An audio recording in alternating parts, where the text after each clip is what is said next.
Assalamualaikum warahmatullahi wabarakatuh.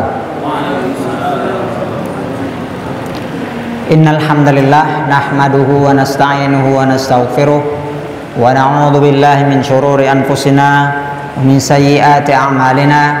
Man yahdihillahu fala mudhillalah wa man yudlil fala hadiyalah. Asyhadu an la ilaha illallah wahdahu la syarikalah wa asyhadu anna Muhammadan abduhu wa rasuluh. Amma ba'd. Jamaah salat zuhur yang sama-sama mengharapkan rahmat dan ridha Allah Azza wa Jalla, kita lanjutkan kajian kita pada siang hari ini. Kita masih di bab yang sama, yaitu keutamaan merasa lapar dan hidup sederhana. Kita masuk ke hadis yang 512. Qala al-muallif rahimahullahu ta'ala nafa'anallahu bi'ulumihi amin. An Abdullah bin Amr ibn al-As radhiyallahu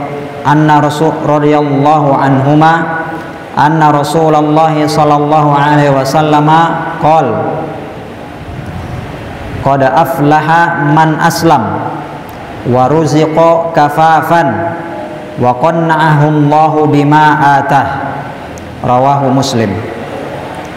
Jemaah yang dirahmati oleh Allah Azza wa Jalla, hadis ini diriwayatkan oleh Abdullah bin Amr bin As. Beliau meriwayatkan bahwasanya Nabi SAW mengatakan, qad aflaha man aslam. Sungguh sangat beruntung, telah beruntung orang yang masuk Islam, orang yang sudah Islam, orang yang sudah berserah diri kepada Allah Azza wa Jalla, orang yang menerima dakwah Nabi Muhammad sallallahu alaihi wasallam. Sangat beruntung. Tapi keberuntungan itu ditambah lagi dengan waruziqa kafafan. Setelah dia beruntung dengan keislamannya, terhindar dari kekufuran, terhindar dari kemusyrikan, yang mana kufur dan syirik ini menyebabkan kekal di dalam neraka Allah Azza wa Jalla, menyebabkan petaka dan bencana kepada manusia. Maka dengan Islamnya dia alhamdulillah sangat beruntung. Ditambah lagi ketika dia sudah Islam, bagaimana kehidupannya ketika Islam? Kata Nabi SAW, waruziqo kafafan, dan dia diberi rezeki oleh Allah Azza wa Jalla dengan kecukupan. Maksudnya apa? Maksudnya Allah memberikan rezeki kepadanya sesuai dengan kebutuhannya, dan dia terlepas dari hal-hal yang darurat, ya, kebutuhannya sehari-hari. Kemudian kata Nabi SAW, wa qanna'ahu Allahu bima atah, dan Allah menjadikan dia orang yang qanaah, merasa cukup dengan apa yang telah diberikan oleh Allah Azza wa Jalla. Ya, ini tentunya hadis ini saling berkaitan dengan hadis-hadis sebelumnya. Begitu juga dengan hadis berikutnya, hampir sama persis.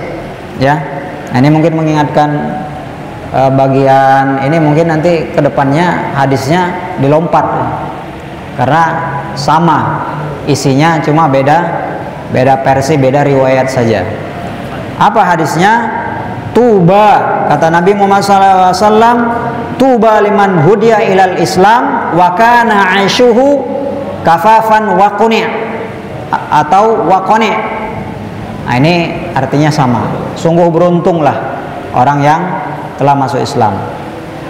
Jamaah yang dirahmati oleh Allah Azza wa Jalla, hadis ini tentunya banyak sekali manfaatnya, yaitu mengajarkan kepada kita untuk hidup sederhana.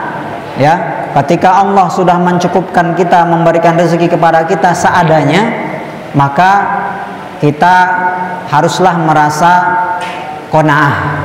Kita merasa cukup. Jadi apa yang kita miliki itulah yang kita nikmati. Tidak perlu kita mencari-cari atau kita menjadikannya bahan pikiran. Ya, apalagi ketika kita melihat nikmat yang dimiliki oleh orang lain. Kita dalam sehari-hari memiliki mampu hanya makan, ya, makan pagi, sarapan, siang, malam, tidak bisa tambah jajan misalnya. Alhamdulillah, kita merasa cukup. Tidak perlu mengikuti orang ketika kita lihat orang lain mungkin ya selain dia punya makan 3 kali kalau kita Indonesia ya, atau ada yang 2 kali ya, yang sudah membiasakan 2 kali. Nah, dia melihat mungkin orang lain punya nanti misalnya kalau pagi jam 9 belanja ini, jam 11 belanja itu, setelah zuhur nanti beli ini, ya kan? Nah, atau misalnya kalau lihat misalnya ada titipan paket di pos, banyak titipan paket, ngelihat punya orang, terus merasa minder, wah enak sekali sebulan. Lalu menjadikan dia berpikir, gimana saya kok kehidupan saya begini-begini saja. Atau kita melihat tetangga kita punya punya ya segala macam nikmat diberikan oleh Allah Azza wa Jalla. Nah, maka ingatlah apa yang harus kita pegang, ya. Laisal ghina an kathratil arad. Kekayaan itu bukan karena punya harta kekayaan yang banyak, walakinnal ghinan nafs. Tetapi kekayaan sejati itu adalah jiwanya yang kaya. Nah, maka bagi orang yang jiwanya kaya, dia nggak perlu lihat kanan kiri. Apa yang dia miliki, insya Allah dia akan bahagia. Nah, begitulah yang perlu kita tanamkan dalam diri kita. Cukupkan apa yang telah diberikan Allah kepada kita, ya, seperti yang disebutkan dalam hadis ini. Wa qanna'ahu Allah bima atah. Dia merasa qanaah dengan apa yang dia miliki, tidak menjadikannya gundah gulana dengan apa yang tidak dia miliki, tidak menjadikan dia menjadi banyak pikiran ketika orang lain memiliki nikmat yang lebih banyak daripada dia. Nah, ini tentunya sebuah nikmat, ya, keberuntungan yang dikatakan oleh Nabi Muhammad SAW. Jadi pelajaran bagi kita hadis Nabi SAW ini adalah anjuran kepada kita untuk merasa cukup dengan apa yang telah diberikan oleh Allah Azza wa Jalla. Jangan sampai ketika kita tidak merasa cukup, justru itu membuat kita durhaka, kita tidak bersyukur kepada Allah Azza wa Jalla. Jemaah rahmati Allah Azza wa Jalla, perlu kita ingat bahwasanya Nabi SAW pernah mengatakan, kalau engkau melihat seseorang bergelimang harta dan dia berada dalam kemaksiatan, maka itu adalah istidraj. Maka itu adalah Allah memberikan tempo kepada dia. Allah memberikan tempo kepada dia. Kenapa? Karena Allah SWT mengatakan, falamma nasu ma dzukiru bih fatahna alaihim abawaba kulli syai'. Ketika mereka lupa terhadap apa yang diperingatkan kepada mereka, diperintahkan untuk takwa, untuk meninggalkan maksiat, jangan melakukan keharaman, maka mereka lupa. Ketika mereka lupa, Allah juga tetap memberikan kepada mereka pintu-pintu rezeki. Fatahna abwaaba kulli syai'.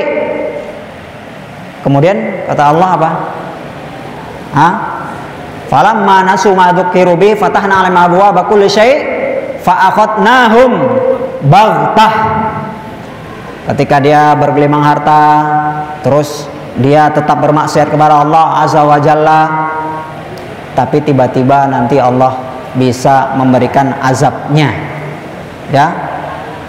Allah bisa memberikan azab kepada dia. Maka ini yang harus kita perhatikan, kita mencukupi, ya, kita mencukupi apa yang kita miliki, jangan sampai membuat kita terlena nikmat-nikmat yang ada orang yang dimiliki oleh orang lain. Kemudian begitu juga misalnya ketika kita ingin mendapatkan sesuatu yang lebih, ya, ketika kita berpatokan kepada orang yang mempunyai nikmat yang banyak, ingat seperti tadi, kita jangan sampai terkecoh, ya, betapa banyak orang yang mendapatkan harta dari Allah Azza wa Jalla, justru itu yang menjadikan dia zalim, ya, lupa terhadap perintah Allah Azza wa Jalla. Dan bahkan banyak juga yang mendapatkan kekayaan itu karena melanggar aturan Allah Azza wa Jalla. Kemudian kita bersyukur dengan nikmat yang telah diberikan oleh Allah Azza wa Jalla kepada kita. Supaya apa? Karena bisa jadi, jemaah sekalian, bisa jadi ketika kita diberikan kekayaan oleh Allah Azza wa Jalla, kita tidak seperti ketika kita tidak banyak harta. Ya. Kenapa? Karena Allah mengatakan walau basatallahu rizqa labaghaw fil ard. Karena kalaulah Allah memberikan kelapangan rezeki kepada sepulan, bisa jadi dia labaghaw fil ard. Akhirnya dia membangkang kepada Allah Subhanahu wa taala. Kenapa? Karena kekayaan di sana banyak hal-hal yang memancing, ya, memancing untuk melakukan kemaksiatan kepada Allah Azza wa Jalla. Dan ingat, setiap harta yang kita miliki akan ditanya nanti di hari kiamat. Semakin banyak harta yang kita miliki, maka semakin panjanglah hisabnya. Baik, semoga Allah Azza wa Jalla memberikan kita rezeki yang halal, thayyib, dan kita merasa cukup dengan rezeki yang diberikan oleh Allah Azza wa Jalla, dan kita menjadi orang-orang yang qanaah, dan kita menjadikan rezeki yang diberikan oleh Allah Azza wa Jalla ini semakin menjadikan kita semakin mendekat kepada Allah Azza wa Jalla, bukan sebaliknya. Rezeki yang kita terima membuat kita semakin jauh dari Allah Azza wa Jalla. Barakallahu fikum wa sallallahu ala nabiyina Muhammad wa ala alihi washabihi wasallam. Subhanakallahumma bihamdika asyhadu an la ilaha illa anta astaghfiruka wa atubu ilaik. Assalamualaikum warahmatullahi wabarakatuh.